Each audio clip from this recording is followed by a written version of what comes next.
Hey, Sije. Hey. How are you today? Good. How are you?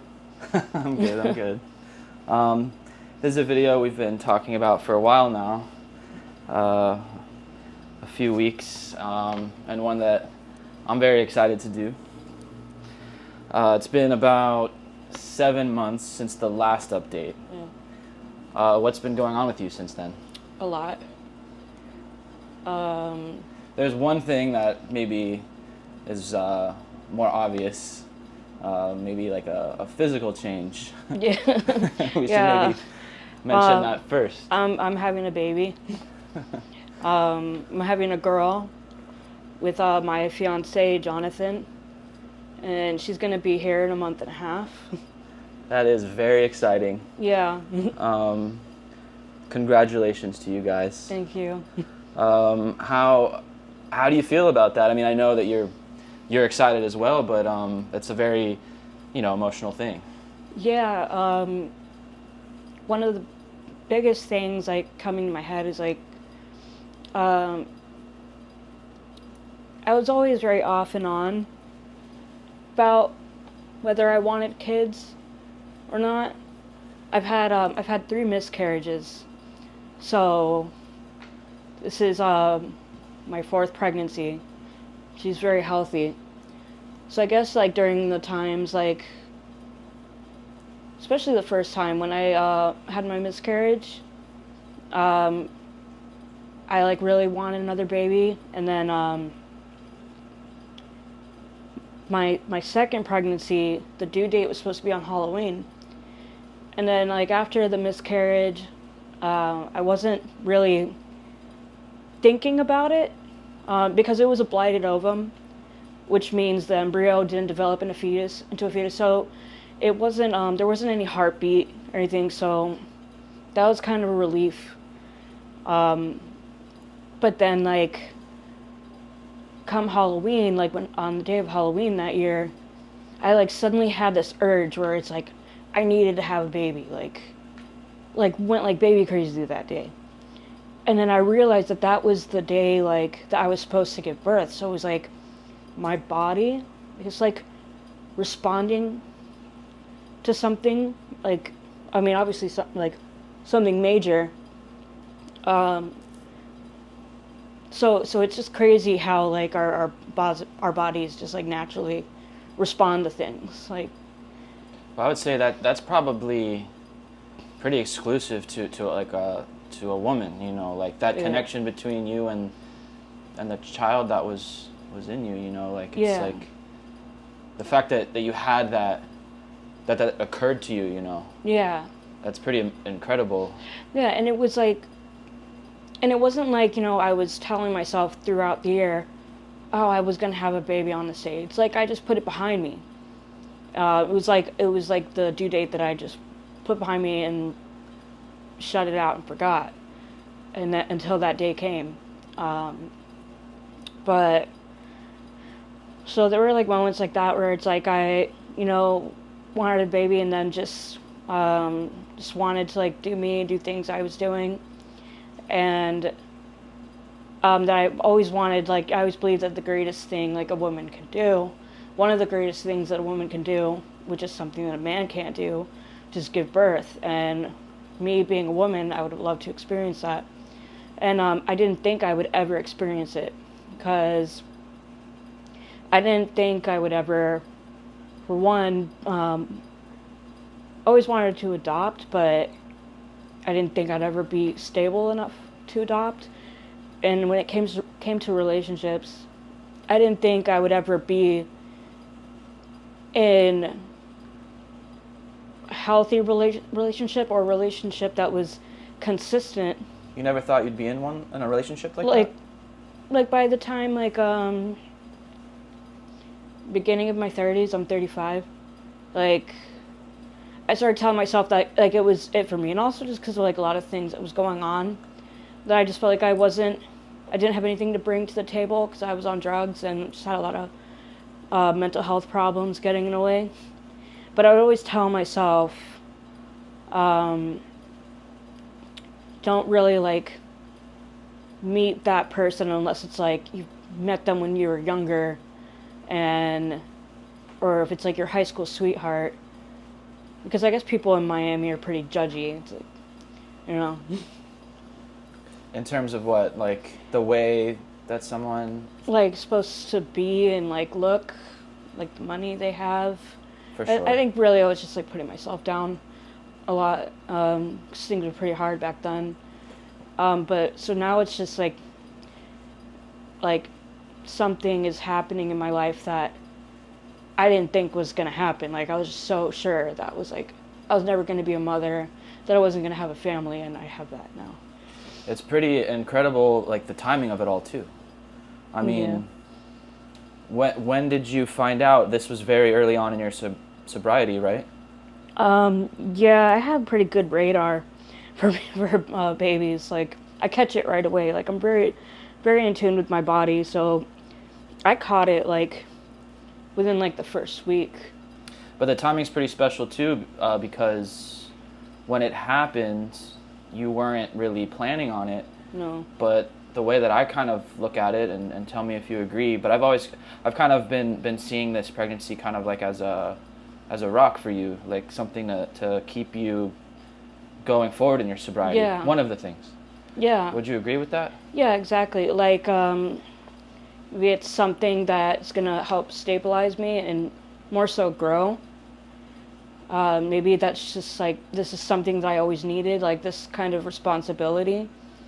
Cause like, I've never really known how to like, where to put my head, you know, like, so maybe this is just the foundation I need. And it's like, not like I'm gonna bring, like, I don't ever want to bring my child into my problems, you know, but, cause I'm very capable, you know, but like, I guess like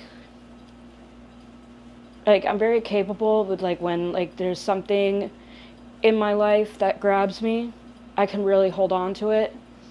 But it's like I can get bored very easily or doubt myself, but I'm not gonna doubt myself like when it comes to like the well-being of like a living thing or a baby. And your own child, I mean, Yeah. there's a connection there that's like beyond Yeah. anything else, you know. Mhm. Another big change that is also pretty clear in this video is where we're filming right now. Oh yeah. The first video, obviously, you were still on the streets using. The second one, you had just gotten clean, and we did it by the water, kind of near the Camilla's house shelter. We went to downtown, which wasn't far from there, and now we're in your own apartment. Yeah. So that's an amazing step, an accomplishment as well. Yeah, and I couldn't, like, a lot of it, most of it was from the help from like charity people that have seen my videos and heard my story and reached out to me and helped me. So I'm very grateful to everybody that helped us out, you know, because I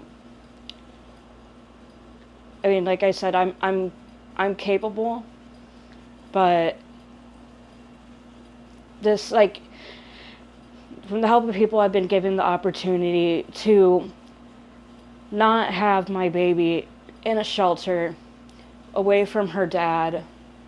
You know, like, she can be at home with us. And it's like, I didn't want to have my baby in a shelter, you know, like. Yeah, and I mean, even for people that aren't expecting a child, it's hard to get to this place. Like, I don't think people who haven't experienced that understand how difficult it is to get from having nothing on the streets to where you're at now, you know. And aside from everybody's help, we do it because we're capable, because we're doing the right thing. Like, I'm not using anymore. I haven't had any relapses. I put my heart and my head into the right place. You know, I've followed up with all my doctor's appointments. I stayed consistent with my psych appointments. Just like something I've never had before is like, I don't know if I want to call it like divine intervention, but things were never really stable for me because I wasn't doing the right thing. So I don't know if I want to call it God or just like karma, but now it's like what I ask for, what I want, I get it, and not like out of material things, but just like if I put something out, I get it. It gets paid forward to me, and then I can pay it forward to others. You know? Yeah.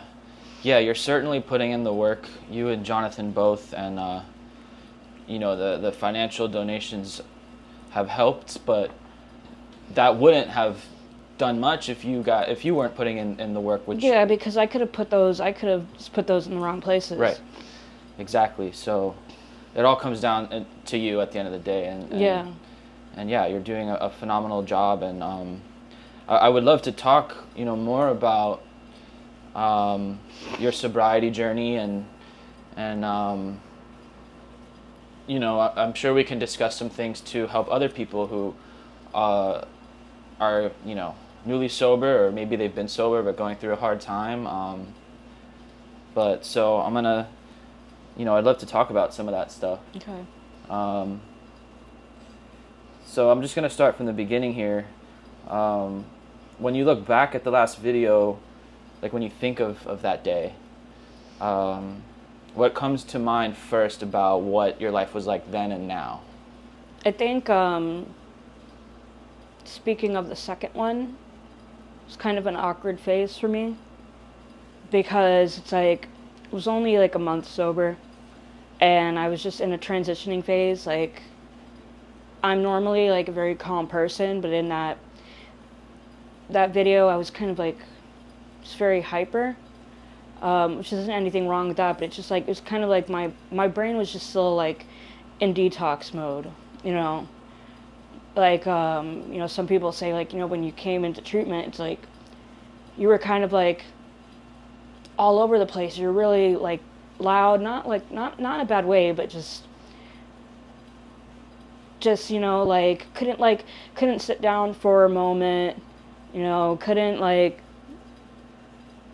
not saying I had to shut up. I mean, I was expressing myself. Like, I didn't really talk for 5 years, because when I was on the streets, like, I really like kept to myself. But I mean, now it's just like, feels like the chemicals are balancing more, and I'm more me and the person that, I guess, I don't know if I want to say should be. Or your true self without the substances. Yeah. And I imagine that's common for a lot of people. It probably takes months for someone that's been using hardcore drugs for years. For the brain to adjust to not having that, it's a healing period. Yeah, and it's like there's still some effects from when I was on the streets. Like, there's still like there's PTSD. I used to be a very quiet sleeper, and now it's like. Sometimes, like, I'll just, like, have dreams, and I'll just yell, "Fuck you," like, in the middle of my sleep. Or, like, I'll scream, and there's, like, a couple times where it's, like, I've like, started, like, choking my fiancé in the middle of my sleep.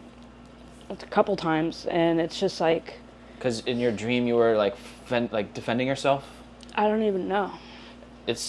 You mentioning that now, in the last video, I asked you if you dreamt and what your dreams were like, and you said that you didn't dream, or that you don't remember them, at the very least. At that time, yeah. Has that changed? Do you remember them more now? I was having more dreams after that. Now it's like, maybe lately, past couple months, since I've been in the new apartment, no. Maybe because I'm more grounded, but in the efficiency, there were a lot of dreams and, like, a lot of activity in my sleep. Like, I haven't, like, done any of the yelling in, I think, in, in the new apartment, but I did choke my fiance at one time. Did he like freak? Like, what was his reaction? Like, what are you doing? He's just kind of used to it. Like he's very like caring when it happens. He's able to like hold me right away. But it's like, they're not like usually like I used to scream like from scary dreams, but like now it's just like me like confronting something. Sometimes it's like dreams about my mother and like problems I had with her and her approaching me, and just like me getting angry and saying fuck you. Sometimes like when I scream, it's not even to a dream, it's just me like dreaming like I want to scream as loud as I can, and I just wake up, I'm actually screaming. And how, speaking of family, how has that been? I know that you reconnected with your brother and sister. Are you guys still talking and stuff? Like, Yeah. how's that relationship? Yeah, I'm talking to them. I spoke to my stepdad back when I was in shelter at Camilla's. He wasn't doing too well, but thank God he's doing better. Apparently he had like a tumor in his neck. He's doing better. Yeah, and I think he had like a tumor in his spine or something, and he was pretty much like immobile, like couldn't move around. And his story is amazing. Like, he really cleaned up a lot, and then when he cleaned up after my mom passed away, and then after even though his health was failing, he like went through all of it without painkillers or any of that. But he had a struggle with addiction? Oh, yeah. Yeah. That's another story. Maybe you'd like to meet him. I would love to meet him, Yeah. yeah. I mean, I know we talked about, or at least me helping you get there when you were telling me he wasn't doing well at all. Yeah. And at the time, you were worried he wouldn't make it. Yeah. I actually wanted to ask you if you'd ever want to meet him, so I don't want to get too much into his details in case that ever happens. But he has a pretty wild story, so for his recovery is really fantastic.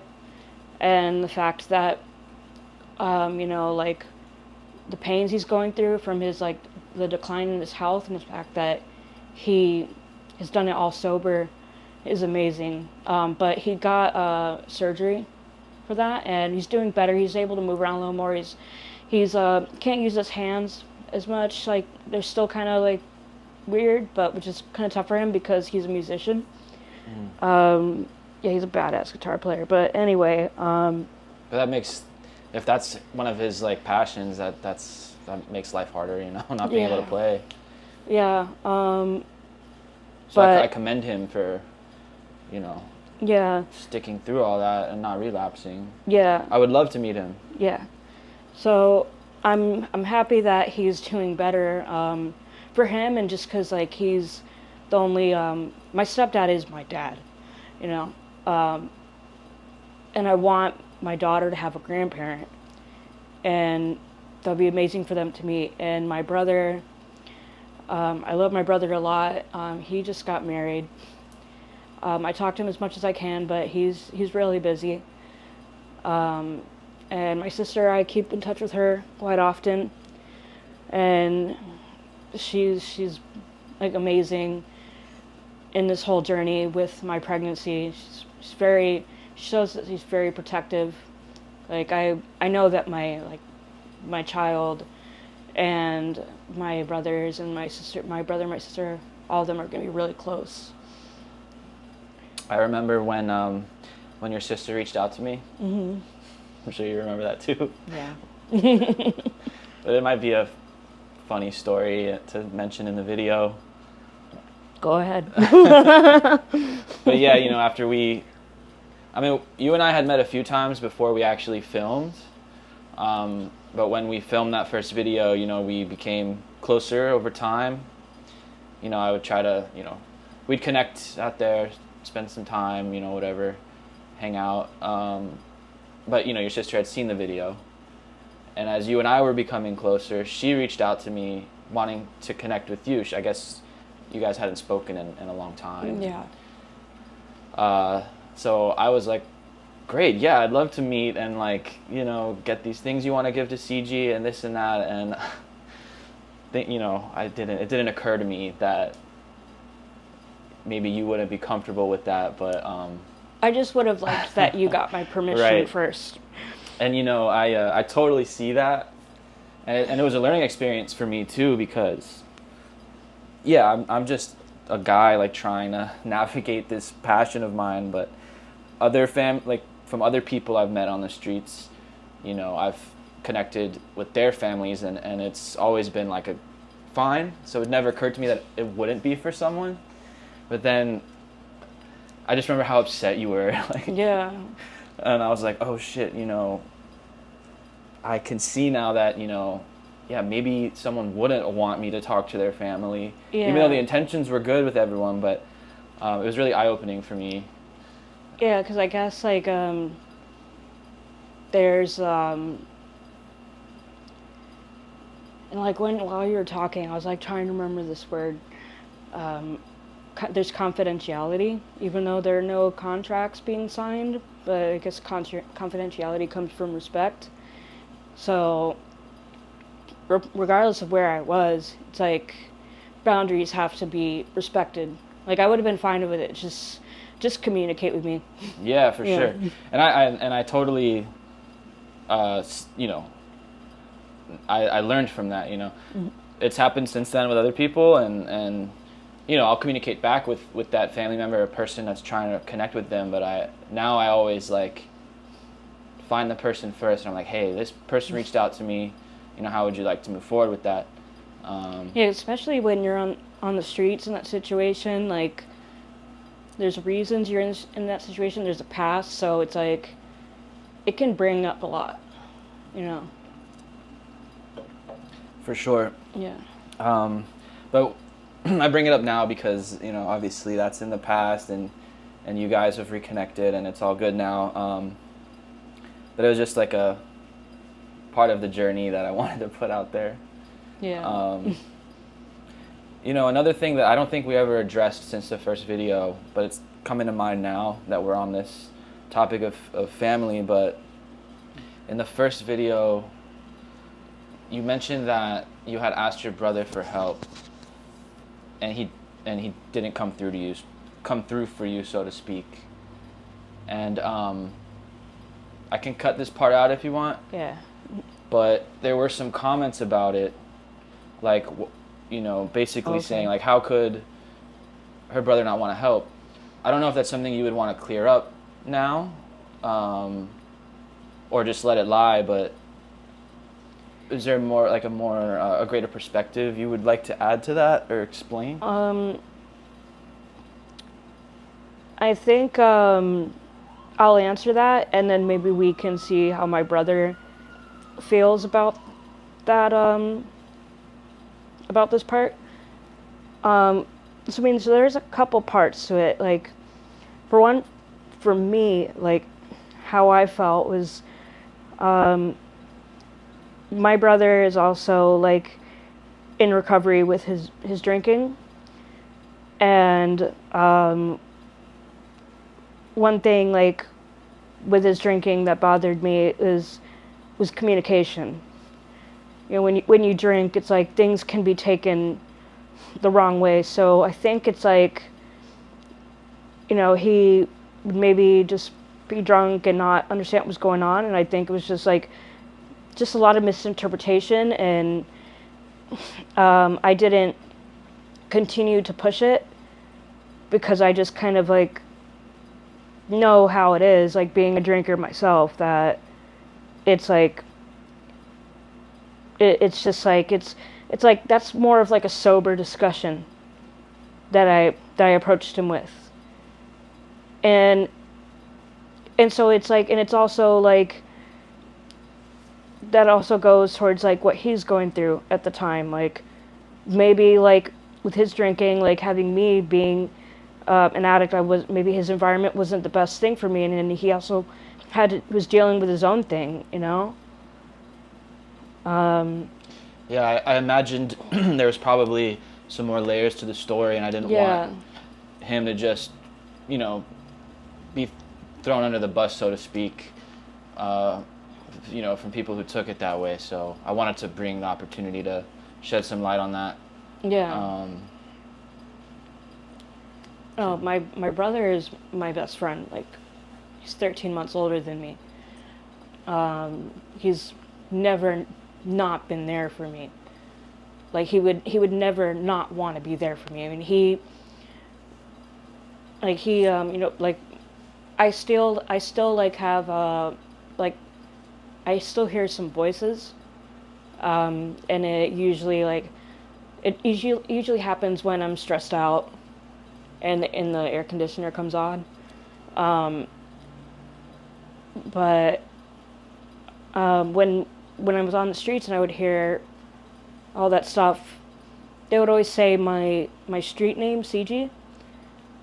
But then there was like a couple of days in a row where I could hear his voice, and he's really distressed and sounds like he's like almost crying, but he's yelling my real name. He's yelling Jesse. But I wouldn't respond to it because like I hear voices, but I'm not delusional. So I feel like maybe 75% of the time I did not feed into them. So I guess for the sake of my own sanity, I just wouldn't follow it. But then I spoke to him, and he actually was him looking for me. So he did go out there for like 3 days searching for me, like yelling out my name, like crying for me. Wow. Yeah. Have you guys ever talked about how difficult it was for them to see you go through what you went through with your addiction? I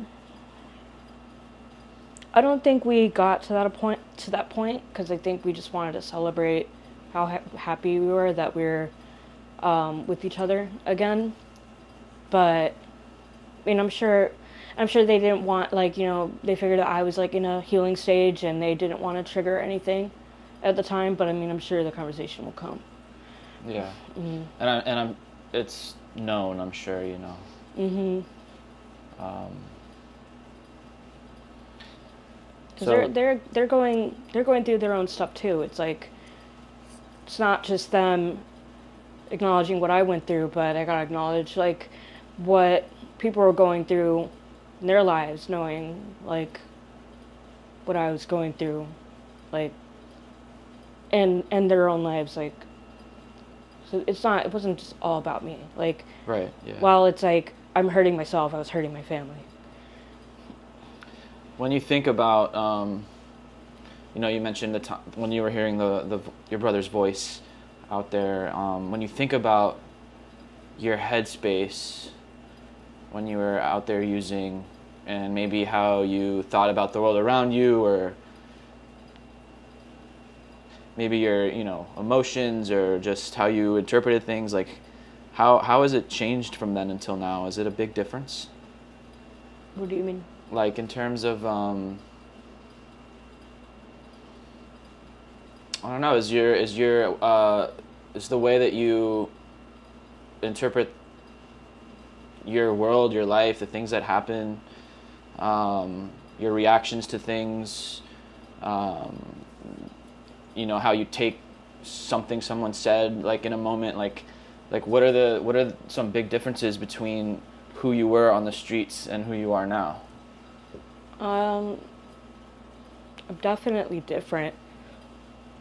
I think I definitely grew a lot from that period, like, because I think I've always like been observant and I've always questioned things. So, and I can learn from things. So I think even on the streets, like, I was learning, but I've always been, despite what I've been through, I've always been an optimistic person. Like, I've always been able to like hear somebody say something and think about the brighter side of things, even though it's like I'm told that I can be pretty serious and like distant.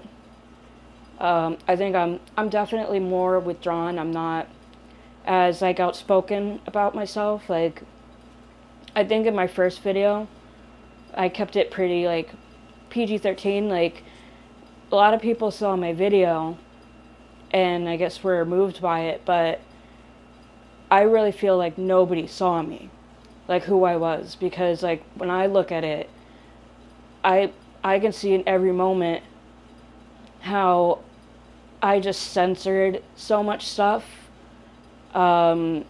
just because I like to be appropriate and to maybe not say things that would upset my family, and just like I think from maybe like the discipline that I've learned from work, and that I learned from my dad, I kind of always put that in, because I think I put that in to this day. Okay, so you're a glass half full person. Yeah. Okay. You are a stoic person. Yeah. So maybe people might see you as more of like a melancholy person. I think like, But you laugh a lot. yeah. But like I can come off serious, so I think people can really see me both ways. I think sometimes, I think a lot of people will actually be surprised that I'm a very optimistic person. I think your love for snails and all the snail emojis you have and pictures and things show your light side a lot. Yeah. I know you have a big light side, but yeah. Yeah. Well, like I've never denied that I have died. I've never denied that I'm a nurturing person, Yeah. and that like all life matters. All life matters to me. Is that another thing that's really kept you grounded, or is your snails? Yeah, you know it has. I know it has, but Yeah. the people need to know how much they mean to you. So I think a lot of like little girls like to play with snails, or a lot of little kids like to play with snails. So, you know, I used to hate the rain, but now I love the rain, because I say that when the rain comes, then comes bountiful gifts of bugs and snails. I like bugs and snails. Do you know what the word petrichor means? No. It's like the smell of earth after it rains. Yeah. That's my favorite word and one of my favorite smells. It's a pretty intense smell in Miami. Yeah. Yeah. And it's you can kind of like smell the rain coming, you know, and I think that's also considered petrichor.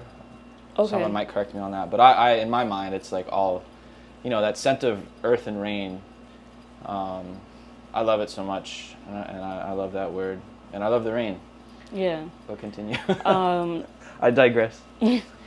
So I always liked picking up snails and like putting them in a bucket when I was a little kid. But I guess I got picked on when I was a kid, so it's just like felt like eventually if like kids like saw me picking up snails, they'd pick on me. And then growing up, it's like if I ever stepped on one, I felt bad. I would avoid them. And then I had an experience when I was on the streets. It was kind of like a Spider-Man moment or a Batman moment, where I fell asleep like next to these train tracks, and I woke up the next morning and like there were snails everywhere. Like I was covered. I never told you this story? I don't think so. I was covered in snails from head to toe. My bike was covered in snails. They were everywhere. And I'm like, what the fuck is going on? Like, and I mean, like, it was crazy. I haven't experienced something that like Snow like that White again. of snails. Huh? You're the Snow White of snails. Oh, I'm like the Batman of snails. It's like, it's like, didn't Batman like fall in like a well or something like that? And he got like, I don't know. he got like a bunch of like bats like flew in his face, and so it was like I became Snail Girl or something. And then But your connection with them is like on another level, like yeah. Like Allison told me once, like it was like you, Allison, and probably Vicky, and you had your pet snails with you out there, but that some of them got lost. And you were like, wait, hold on, guys, I gotta find my snails. And Allison, like, she told me the story after. She's like, in her head, she's like, this girl's not gonna find her snails. Like, what the? Like, and then like 10 minutes later, like you came back with all of them. Like you somehow found every one of them and knew them. Like, it's pretty amazing. Where I used to panhandle, it's like, so, okay, the camera's right here. So, say there's a sign that I would always stand at, right here. I would always stand at one spot, and then my camp is like over here. Mm-hmm. This is like the turnpike and the grass, and all here is the streets. And I had my camp here, and one of my snails like got away, and then like I came back maybe a couple days later, and he was standing right on that spot where I would always stand at. Like, he came back to you. Like, so, like, they don't have, like, they're invertebrates, and they don't have a brain like people, so they don't, like, really, they don't like things, they don't, like, love, like, the way we do, like, they don't enjoy the things that we do, or enjoy things in the way that we do. It's like really survival and existing and eating and being safe, and like experiencing, on a less like sentient level. So they respond to scent and vibration. So it's like a snail, like, and I'm not crazy, like there's like thousands of people that like snails. Like, I thought I was like the only one, but well, after like you sent me a few snail videos on Instagram, like I started getting other suggestions, and like I realized there's a ton of snail accounts. And, like, yeah. So yeah, you're definitely not alone in that. Yeah. So what was I saying? So like like a pet snail, like they don't have to. It's not like they like their owner, like a dog, but they recognize their owner's like scent and feeling as like a safe place, as like their new habitat. And then my snails, like whenever I let them climb on me, they always go right above my heart. And then I discovered that that the snails will go to the sound of the heart that they're familiar with, because it gives them warmth and it emits moisture, and they're also humbled by the vibrations of the heart. Wow. So once like your snail is familiar with your heartbeat, it knows your heartbeat and knows like you're home. It's like a baby. Do you want to show some of your snails? Yeah. You gonna bring it out here? Yeah, I'll bring it out here. Gotta be careful with these, you guys. So, this guy. This guy's my buddy. What's his name? His name is Little Nebula. Oh yeah, you've had him for so long. Yeah, I've had him for like 9 months. Their shell grows with them. So it starts off like here, and then it goes around like that. Like, I've had him since he was like, maybe his shell like started there, and he's grown out this much. And that one's a new one. This one, a lot of them are sleeping. Yeah, this one, I also got this one when he was just a baby.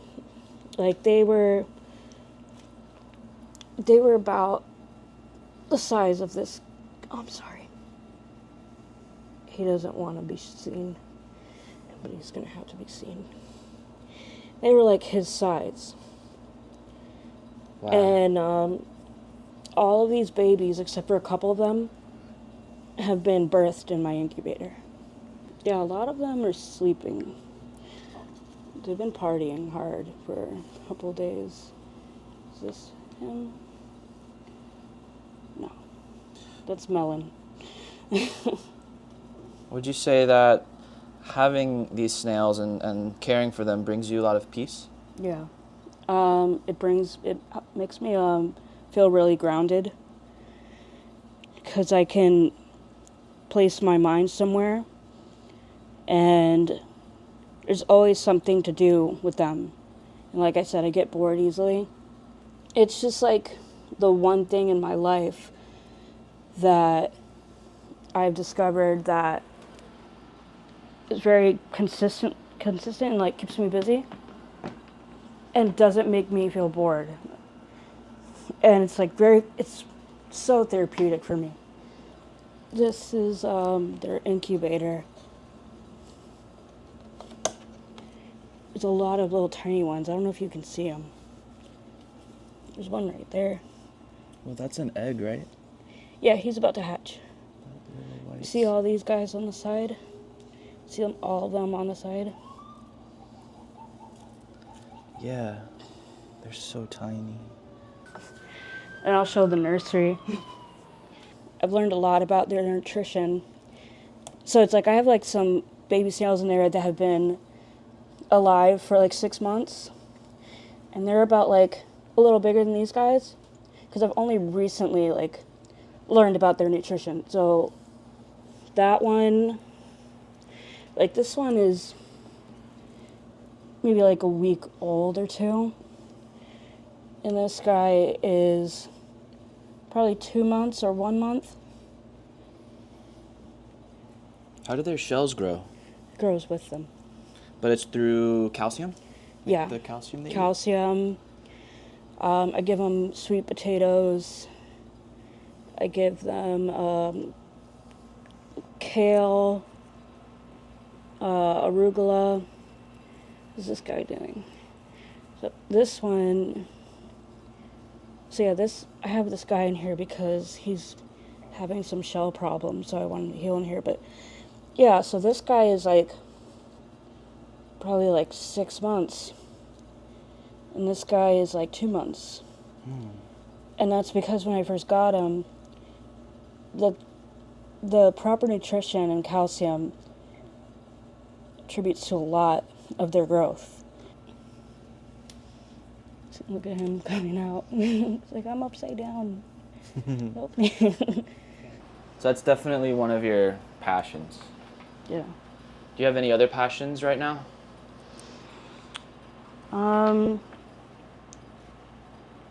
mean, I guess like I've learned a lot with like my hobby. I like to learn a lot about, ecology. I'm learning a lot about natural like defense predators and like bugs that benefit the environment and like act as like a natural pesticide. I'm learning about plants with all that, but I mean, I don't know like what I'm gonna do with that. I do go to my art every now and then, but it's just like I really like reading. Like I really like reading on like science and history. And English history mainly, right? Yeah. Is that what you would categorize it as, or English history? Like I well, like medieval history, like English monarchy. Yeah, you know a lot about it. Yeah. I mean, like I have like my hobbies that I'm into, and right now right now I'm just like relaxing because I'm gonna pop soon. And I guess I am working towards a passion because right now my fiance Jonathan, he's a tech supervisor at a detox, and I have a job, hopefully. I mean, I don't want to say it's like for certain because things can always change, but I was offered a job for behavioral tech at a drug rehab shelter. And the director asked me, so it was offered to me, and she asked me why I didn't come to her for the job, and I told her, well, I didn't think I was qualified. And she said, you're more than qualified. You have the experience. You live the street life. You're in recovery. You're maintaining your recovery. Like, you're like an embodiment of like the kind of person that we need for this kind of job. And I've always wanted to like help the homeless and like help people. And in my first video, I said I wanted to be a neuropsychologist, and that's like a step towards that field. It's like one of the first small steps, but even though it's a big step. So I think I always, before I got heavy into drugs, I had a strong interest in working like in like a drug rehab, like as a drug rehab drug counselor. But I don't know what my point was. Yeah, I had the interest before I was like heavy into drugs, but like still like partying. But now it's like I have like more wisdom, and I'm trying to think of the proper way to say it. I mean, there is schooling, like something I've said to a couple people, because like I haven't had a lot of schooling, and I feel like a lot of people feel like, you know, you got to get your education like now, like in your 20s, and that's like perfectly fine, but I've like learned to tell myself that it's also okay to experience life and then, you know, get the career once you have more like wisdom and like more to share, like, you know what I mean? Like, I mean, I'm a strong believer in, I mean, there's someone that could go to, we'll talk about strictly like working at the detox, you know, or, you know, there's people that can go to school for that and help addicts, but there are things that cannot be learned in school that you have lived. Like, you have lived experience that can't be taught. It can only be experienced. Yeah, that's my point. Yeah. And on top of that, you're a symbol of hope and success. I mean,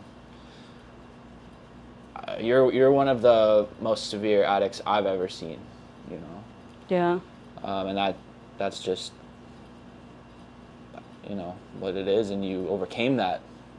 And my friend Kat did too, and I see a lot of the similarities between you two. And if you can do it, anyone can do it. I believe, you know. I hope what I'm trying to say is coming out right, but it is. Yeah, you are a true symbol of success and hope. What's your opinion on NA?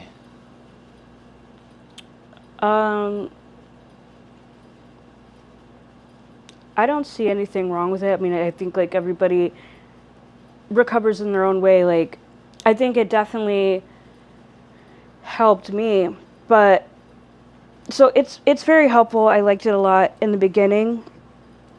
But it's like you hear a lot in recovery in NA that there's nothing out there for you. What do they mean by that? Like in the drug world? I don't know. Like, I would hope that. I mean, I think that they mean just. I think they're telling them to just stick to NA, like, not just drug world, but, like, the world. Like, that sounds ridiculous, but people are ridiculous. But, I mean, so that's just how I interpret it, but I don't know. Like, I'm a little autistic, so, like, I know in the beginning you were pretty about the meetings. Or at least the Yeah. ones at Camilla's house you liked a lot. Yeah, but so my point is that,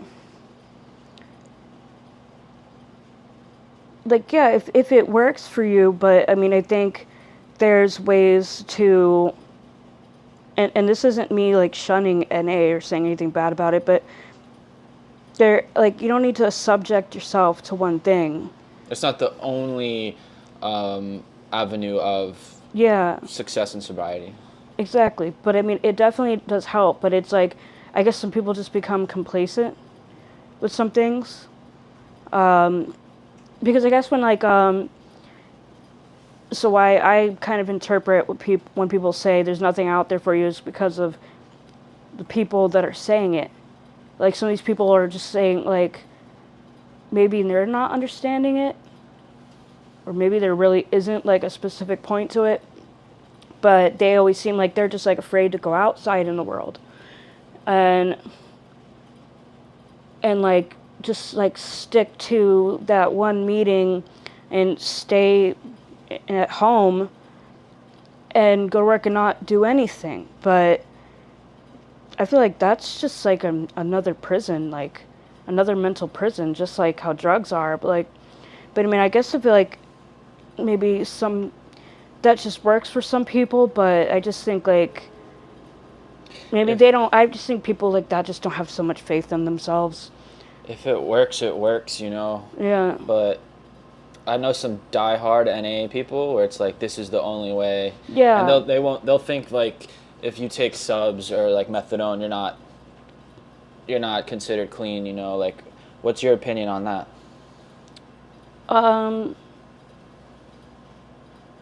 I think if you're able to have a stable, functioning life and it doesn't get in the way, then it's fine.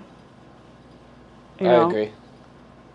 Like, people, like, I personally think smoking weed is okay in certain aspects. I don't think it's a bad thing, but it's not for me, because it makes me lazy and makes me not want to do anything. It makes me really want to not be around people. Same. Yeah, but there's some situations where some people, it helps them work, Yeah, they might have anxiety or whatever, and helps, like, life become a little more easier for them. But that's just kind of a thing with weed. But, like, I don't know, with my experience with Suboxone, it's, you know, it's like prescribed to me by my doctors. It's managed by my doctors. Like, we keep updated on how I'm managing it and how it's working for me. You know, it's never silent. And, you know, it's like not like I'm not getting high on it. It doesn't get me high. Like, is it something that you want to taper off of one day? Or is it not even really a thing? Like, it's just... It helps. I think it helps because I have so much PTSD and anxiety that it's like, you know, with, like, I mean, I used to be, like, really against, like, medications, but it's like I'm trying to, like, think of the best way to put it, and trying to think of, like, some examples I've heard from other people. And, like, I'm sure, like, there's going to be, like, opinions about this, but I'm not a specialist, you know.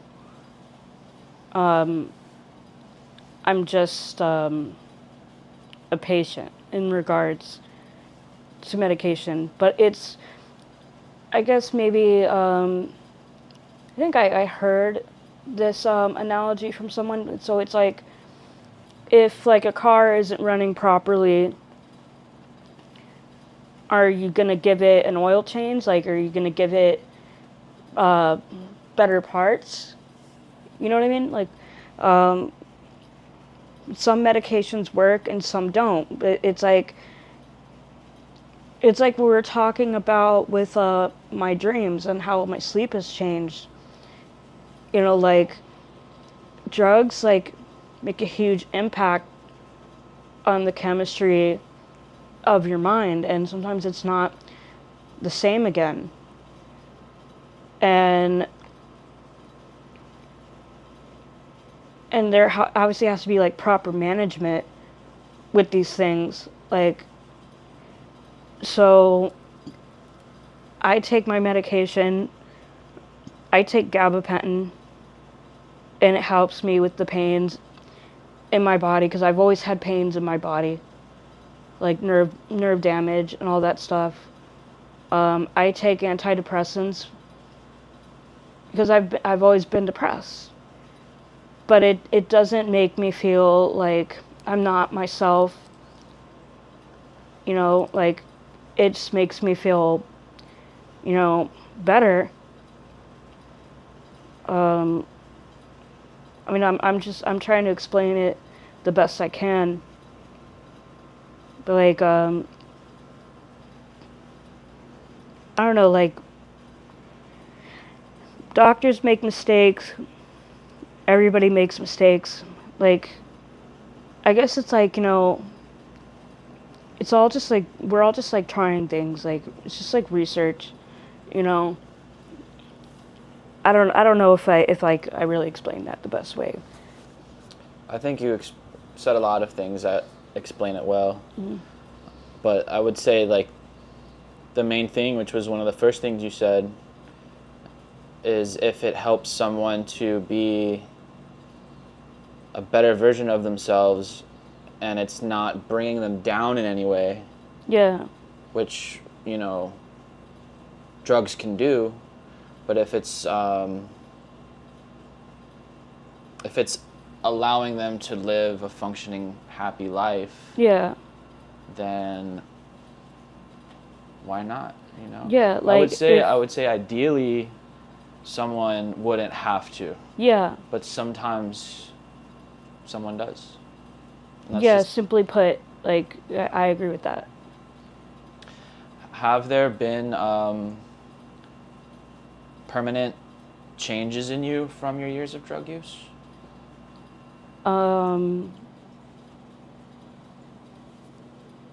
Physical or mental? Like, definitely, like, the hearing voices and, like, the sleeping thing. Physically, no. I've always been a healthy person. Was there any, like, vein damage or anything like that? I mean, I definitely had a lot of veins, like collapsed veins. Some of them are coming back, like, in, like, my hands. I did have, I did contract Hep C, which, that's now non-reactive. I don't know if, like, yeah, I mentioned the blood clot in my second video, I think.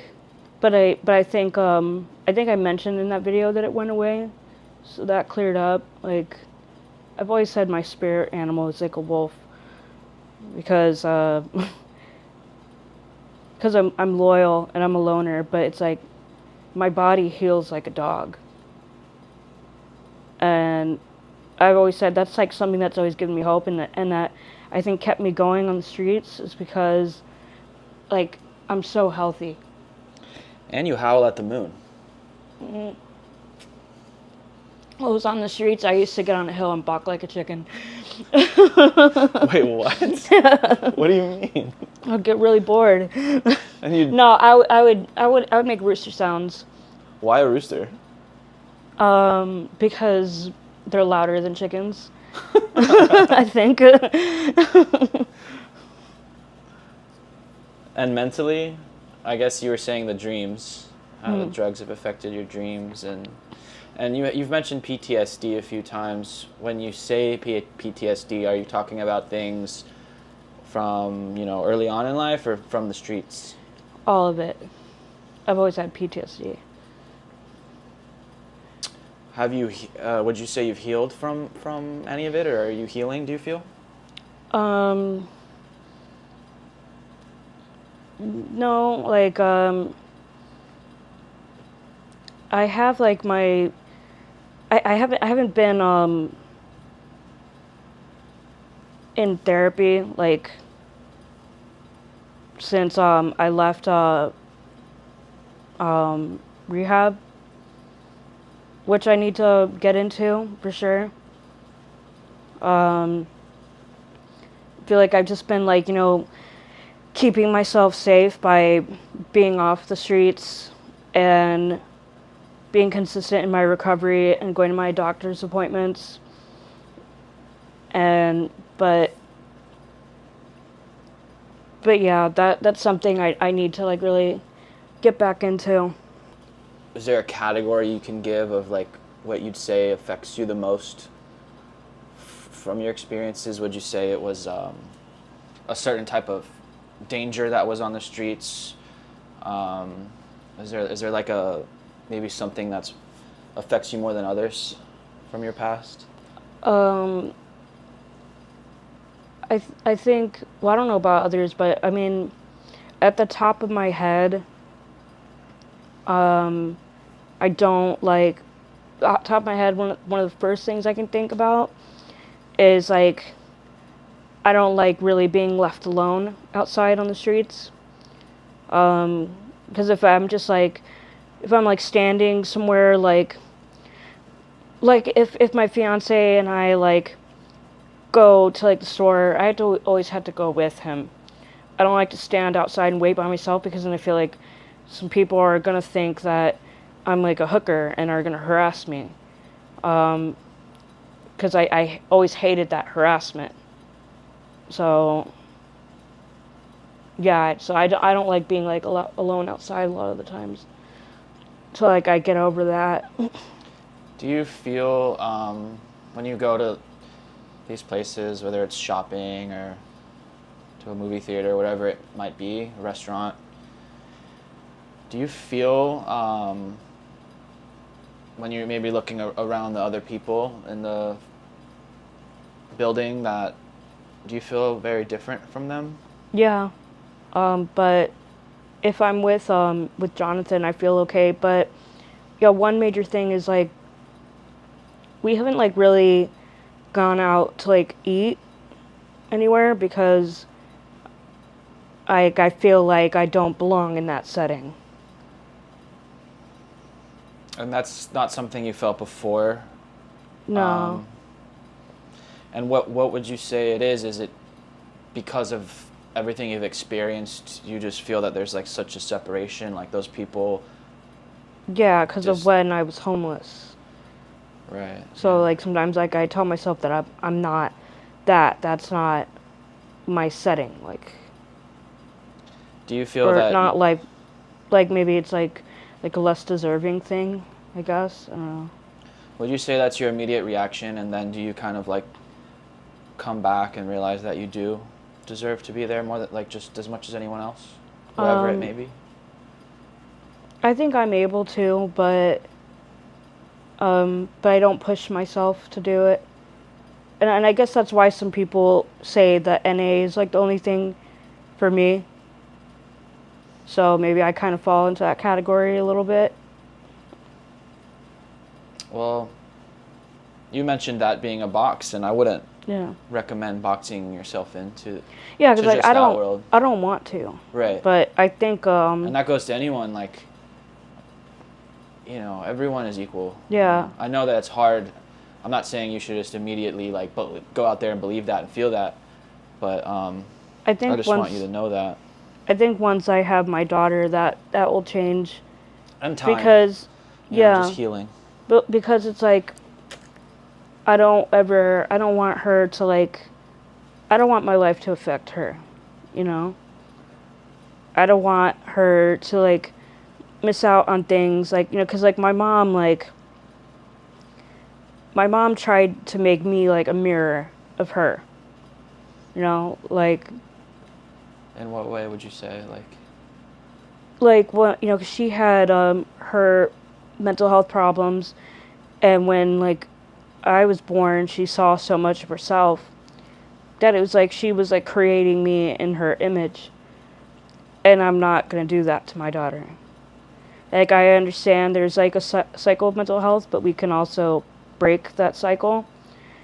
And I'm not going to manifest anything into her life because of how mine has been. Is it ever triggering for you to talk about these kinds of things? No. How often do you think about your past? Every day. Do you find yourself thinking about it less and less as time goes on? No. There's always something that reminds me. Do you find yourself thinking of it differently as time goes on? Yeah. Definitely like how I feel about myself like has changed. Have you had moments of any moments of weakness since getting sober until now? I mean, like, I'm really able to pull myself out of things, but I guess the weakest thing is just like sometimes when I get upset, like I just shut the world out, you know, and I'll like stay in bed, which is kind of common in depression. But it's like, you know, I have help from, you know, my family. My fiance and I, we have, you know, great communication. So we're always able to talk about things, whether there's, you know, problems or not. Thank God we have that. Do you ever have any cravings? No, not really. I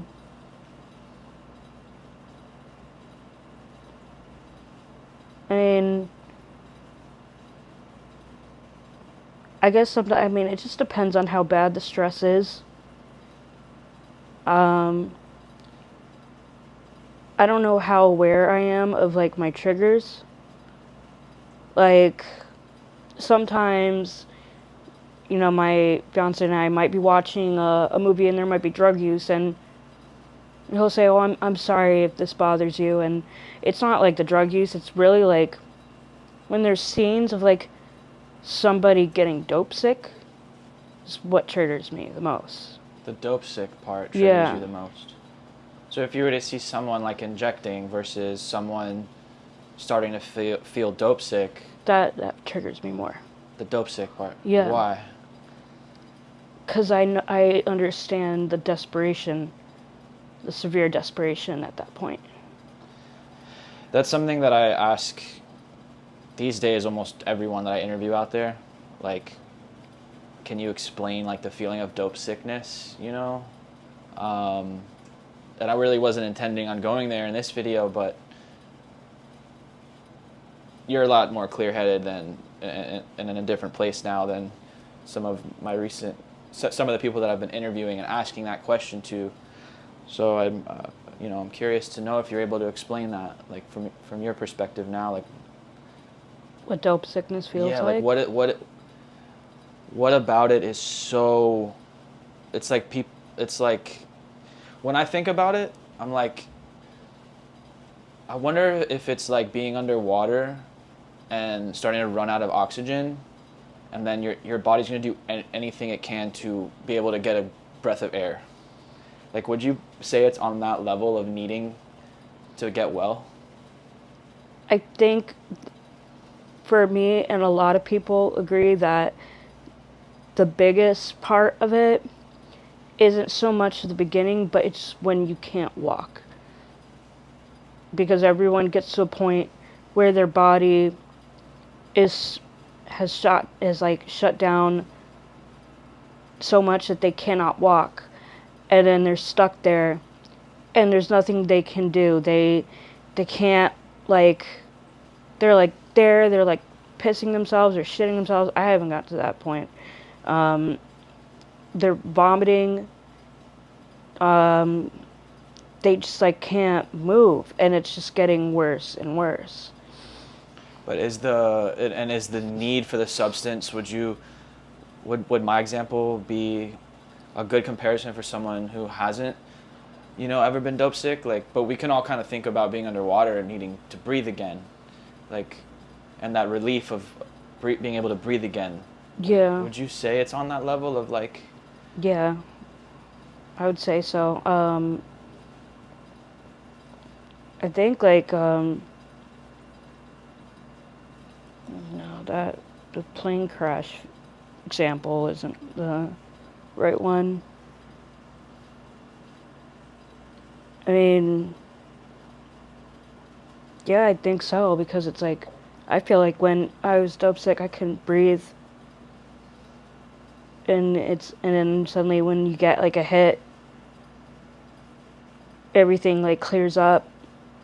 It's just like, there's a physical horror and a mental horror.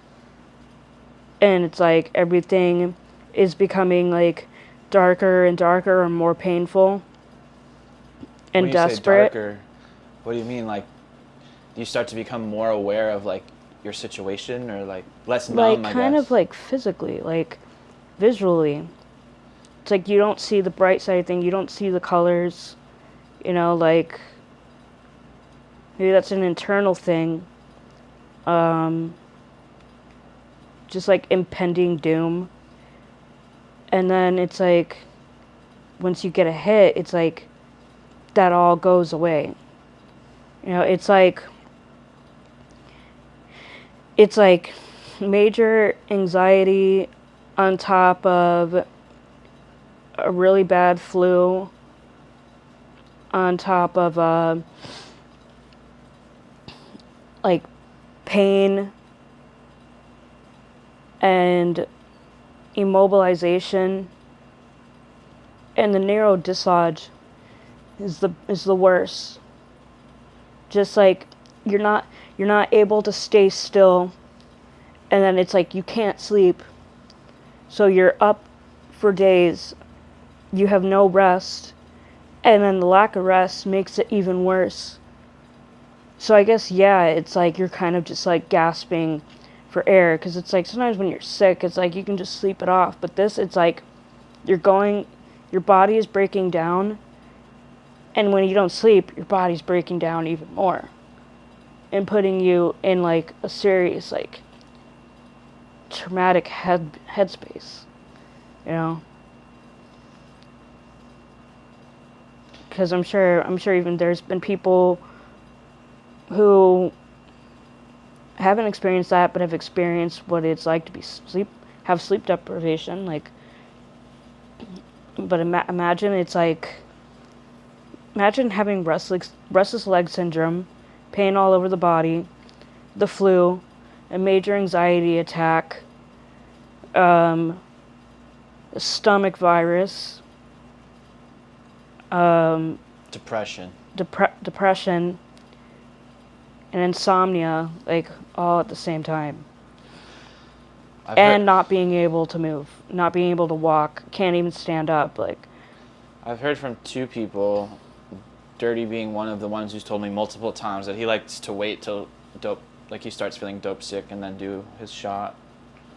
He says Yeah, because it could be more intense. Was that something that was like a thing for you, or you just never even wanted to get dope sick? I've thought about it, like, because I understand where he's coming from. I was telling myself, maybe I should just, like, wait till I get dope sick, because then it's just most intense. Because something I know about Dirty, I know Dirty, as, well enough. But Dirty has to, like, do a lot of dope for him to get high. So I understand where he's coming from. And that got to a point with me, too. So I would tell myself, like, I should just, like, wait until I'm dope sick. Because then you can get... Because it's, like, a lot of... It's a more intense high. Yeah, because a big thing with, like, opiates is that you gain such a fast tolerance. And there's some people who have such a high tolerance that it's, like, sometimes it's just, like, you don't even feel it. When you were...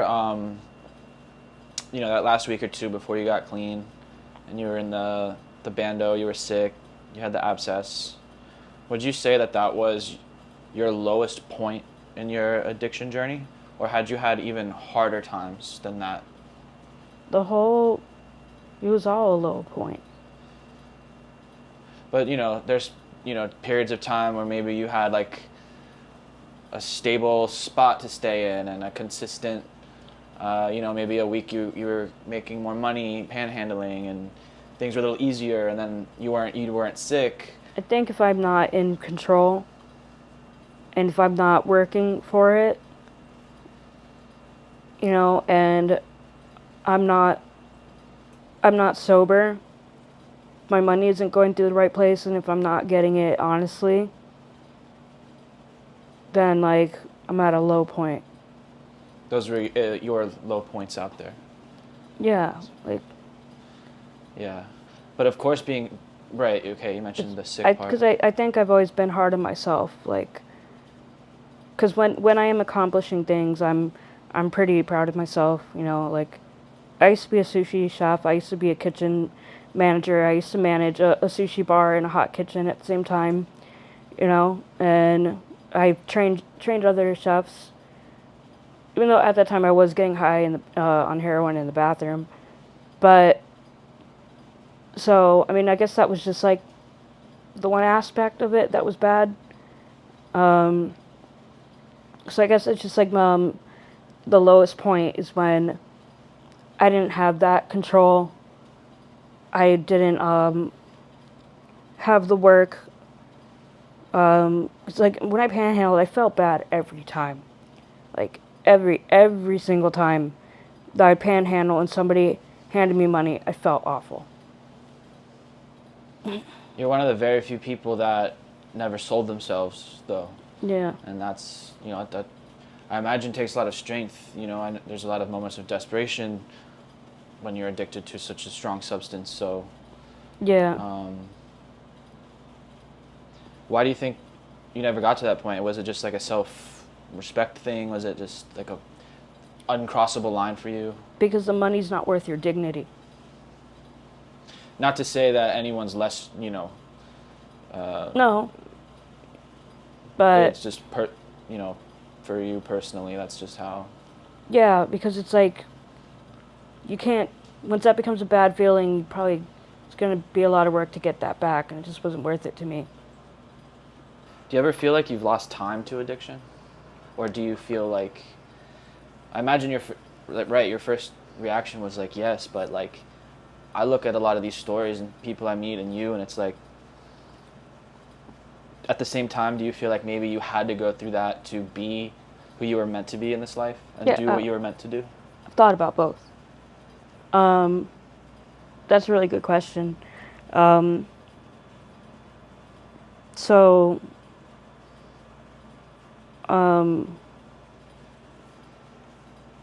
Yeah, I guess I can see it from both sides. Like I would say a lot that, like, when I was on the streets, like, I was really excited about becoming 30. Because I always felt like 30 is what's up. And that's when it's like, it's going to be like your best years. And I'm on the streets, and I figured I was going to die on the streets. And I'm like, wow, like, I, like, completely threw my 30s away. But then I got off the streets, like, halfway through it. When I was 35 is when I cleaned up. It's like I said, how I always kind of wanted to get into being like working in like homeless like rehab, homeless shelter / rehab, like be a drug counselor. So maybe I didn't quite miss out on those first 5 years of my 30s. I got the knowledge and the wisdom and experience that I needed. I guess like that in a way was my education. 'Cause, some things take education, some things take experience, and it's all different. Are there people that you think about often that you'd like to try to go back and help?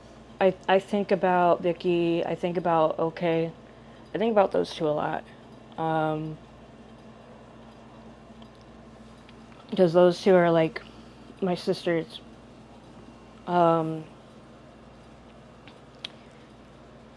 I think about Dirty, but mostly I think about like Vicky and OK above everyone. You know, like I like to see OK because it's like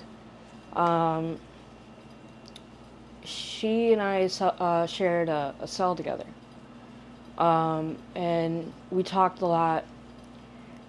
And I guess it hurt her. I didn't realize at first, but it hurt her a lot.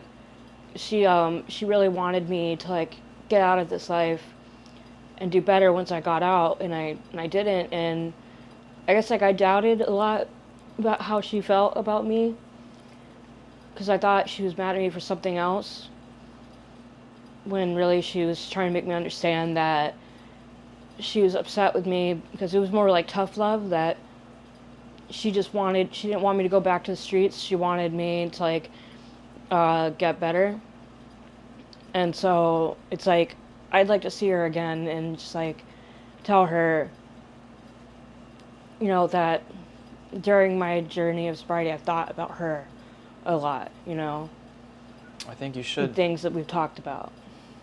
I can get her number if you want, and you could shoot her a text.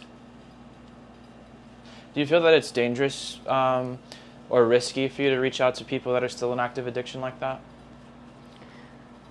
Only if I look like I'm on the streets, if I were going to visit them. Oh, what kind of danger are you talking about? What kind of danger are you talking about? Like a relapse danger. Oh, can you hand me that Gatorade? Yeah, I mean in terms of like temptation or relapse or something. Oh no, I wasn't thinking about that. I don't think there would be any temptations. What's the darkest thought you've had in recovery that people might be shocked to hear?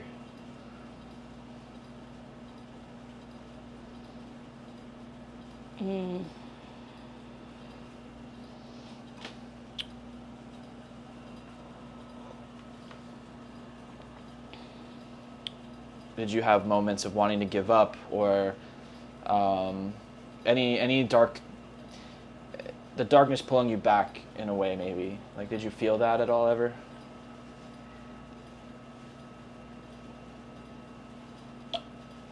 I mean, like, I guess, I wouldn't say it was like so much dark, but when I went to the second rehab that I went to, when I couldn't see my fiance Jonathan, and I was in an all-women's shelter. That was pretty intense. It's all women. There's a lot of estrogen flowing around. I think it's like when I finally called and like left, it was just like I had like a roommate that I did not get along with, and I kept trying to tell these people that I did not want to be in the same room with her, and they should have like removed us early on, and she just like, you know, this girl would just seriously try me, and no one was like really doing anything about it, even though it's like, you know, there would be like arguments in front of other people, and I was already planning to leave, but it's like I left earlier than expected, because then it just like it got to the point where it's like I wouldn't leave the lobby, I wouldn't even go in my room, because like I'm telling him like, dude, like not going in that room with her, because like I'm gonna be the person that I was in the past that I'm not anymore. You know, like it's gonna be ugly if I go in there. You know? I know there are a lot of people trying to talk you out of leaving. Do you think that it was leaving rehab is not recommended, but for this particular situation, do you feel it was the right move? Well, I mean, the expected time for them to be in rehab is 6 months, and I did my 6 months. It was just that I was in 2 different rehabs. Did the first one for 4 months. Did the second one for 2 months. And that's like, so the first one is a shelter rehab, so that's a shelter. The second one was a rehab. And even the rule applied for that. You had to be there for 6 months. So it's like, I knew that I was ready. I was ready to take everything that I had learned to home and learn to take what they taught me and step outside, like just branch out, jump out of the nest. Yeah, and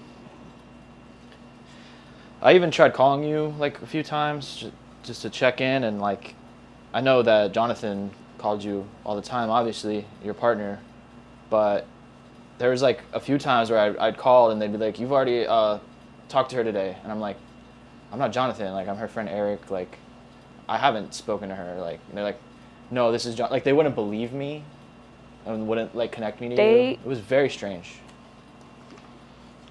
You or Jonathan, I think you called them and said that he had a seizure. And then oh yeah, that was another time. And they told me nothing about it. And then when I brought it up to the director of the place, who didn't know anything about it, he's like, "I'm going to say something to the staff because that's your family. That should not have been dismissed." And even that day, the day that he had the seizure, I remember being in our house meeting. She's saying like, the BHT was saying, "Don't have your boyfriends calling and saying, 'Oh, I need to talk to her.'" And I was like joking, like, "Is my boyfriend on the list?" Because I know he'd check up on me. And she's like, "I'm not pointing out names, but yes, your boyfriend was on the list." So when he called, or you called to tell me about the emergency, that person brought up in the house meeting without telling me, saying, "Don't have your boyfriends, people calling to speak to you." That's insane. Yeah. So yeah, I don't know if we want to mention the name of the place, but no, we'll just say like, you rehab centers out there. I've had some experiences at a few now trying to help people, and there's a lot of good ones, a lot of good people out there that want to help, but y'all have to be more on top of who you're hiring, you know, like that can make or break someone's success, you know. Yeah. Motivation to stay clean, you know, like there's a lot of people in these treatment centers that are there that are not there because they're passionate, you know, they lack passion. And I feel like that someone has to be passionate to work in that field. I mean, if you're a receptionist, okay, but I mean, you know. There's definitely people there that were passionate, but it's just like, there's just like a big problem, like, there should have been some rules like shifted with the family. It's like, you know, we couldn't have phones, like they wouldn't even let me, when my fiance would drop off stuff, they wouldn't even let me go and give him a hug or anything like that.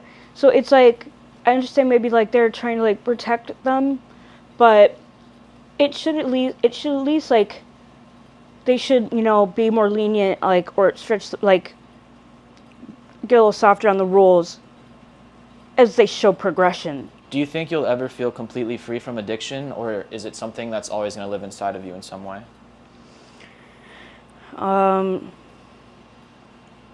So it's always going to live inside of me, because, I mean, so something that the therapist at my rehab would say, and he would make it he'd say it in a really funny way, like, you know, they talk about surrender a lot, and they say you don't get clean because you got over the drugs. Surrendering means you got over, you surrendering to the fact that your life had become unmanageable. That's like the first step of the 12 steps. And it's just like being honest with yourself, that it's like, you never stop liking, you're always going to like the drug. It's always going to be there. The memory is always going to be there. They're so addictive that you're always going to remember that was like the immediate response or medicine that made everything go away. But it's like, just as hard as like these problems came onto your life, it's also going to be another journey for you to heal from these. Like the remedy isn't going to come faster than the problem came onto your life. You know what I mean?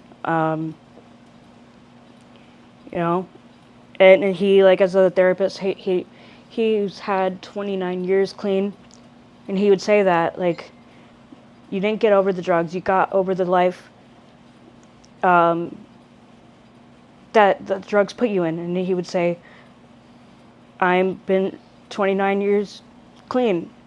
My drug was crack. And he's like, and I'm going to tell you, he's like, I love me some crack.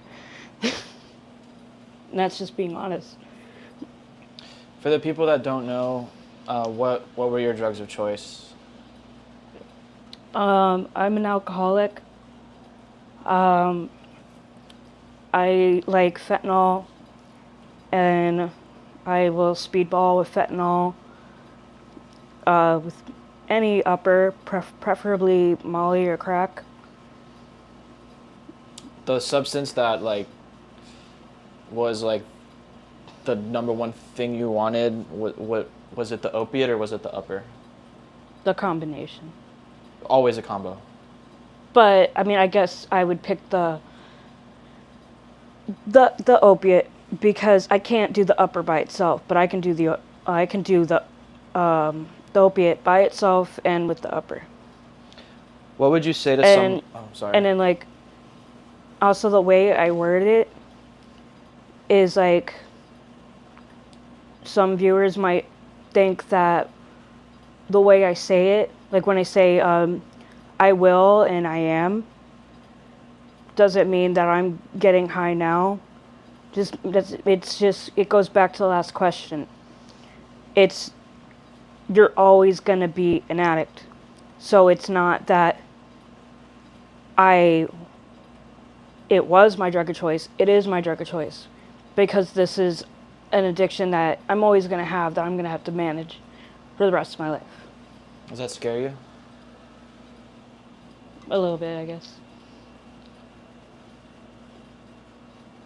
I guess it's like a challenge that it would be nice not to have. What would you say to someone who's in the same place you were back then, someone who's still in active addiction? I mean, there's so many things you could say, but, like, if there's a word of advice or, like, a glimpse of hope or something, like, what would you say to them?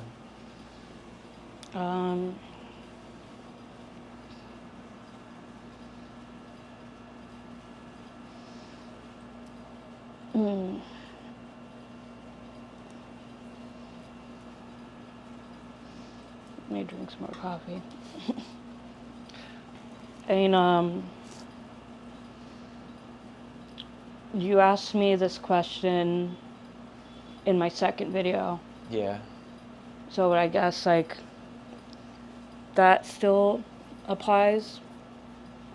I think, like,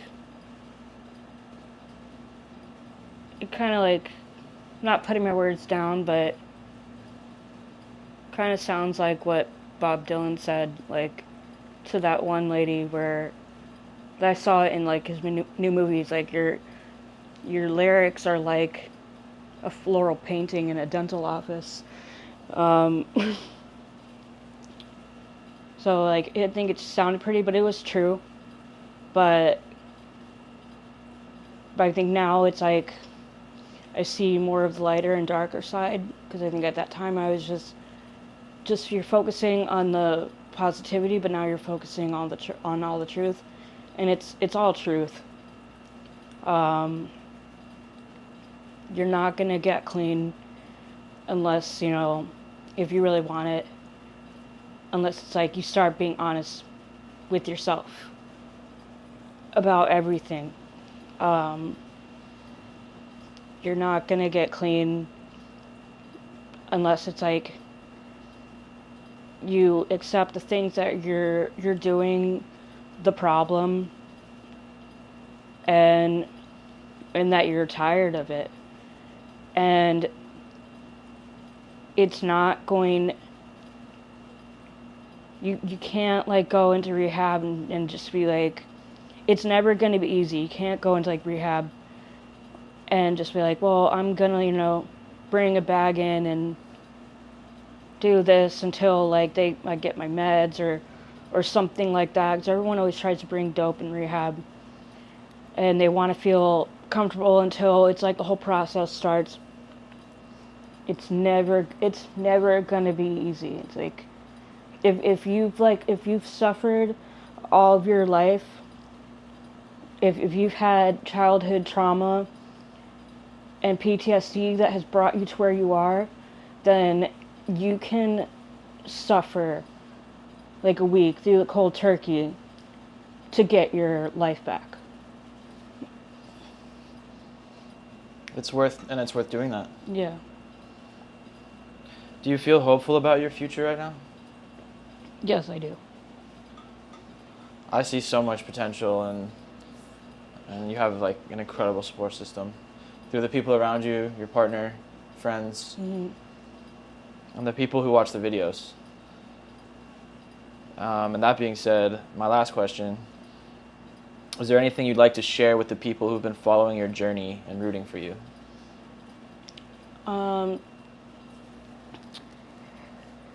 Jonathan and I, we appreciate everything so much, like all your words, all your feedback, even the negative feedback, because you have a right to say what you want to say, and I like a challenge, you know.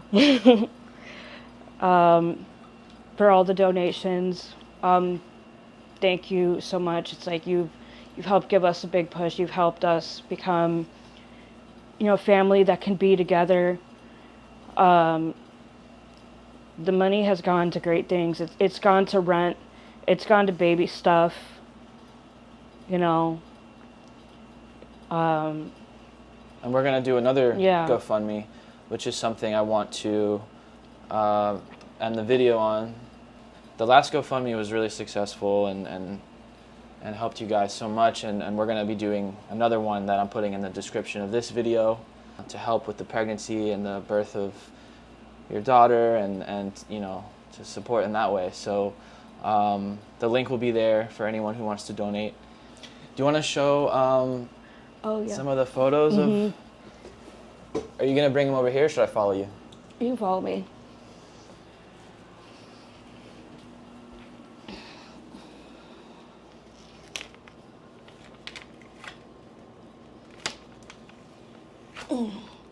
Yeah, this is I think this is the second sonogram that we did. It looks like she's taking a breath. She's like or something. I don't know. That's like a more like new like advanced technology that they could do on a sonogram. This is her looking like an assassin rogue ninja who boxes. That's her with her chubby cheeks, her little puffy eye. Aww. And she's smiling right there. She likes looking at her placenta. Is it surreal to have life inside of you like this? Yeah, it's pretty crazy. She never ceases to remind me that she's right there. So exciting. It feels like rolling little jumping beads inside my body. I think that's pretty much it for this update. I'm very proud of you. I'm very happy to be a part of your life, and I'm happy that I met you. And me too.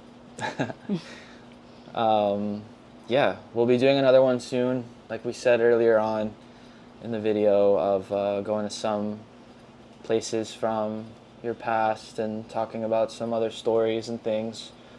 And we've talked about you interviewing me in the near future as well. Yeah. So stay tuned for that. And yeah, until the next one, thank you again for doing this. Thank you.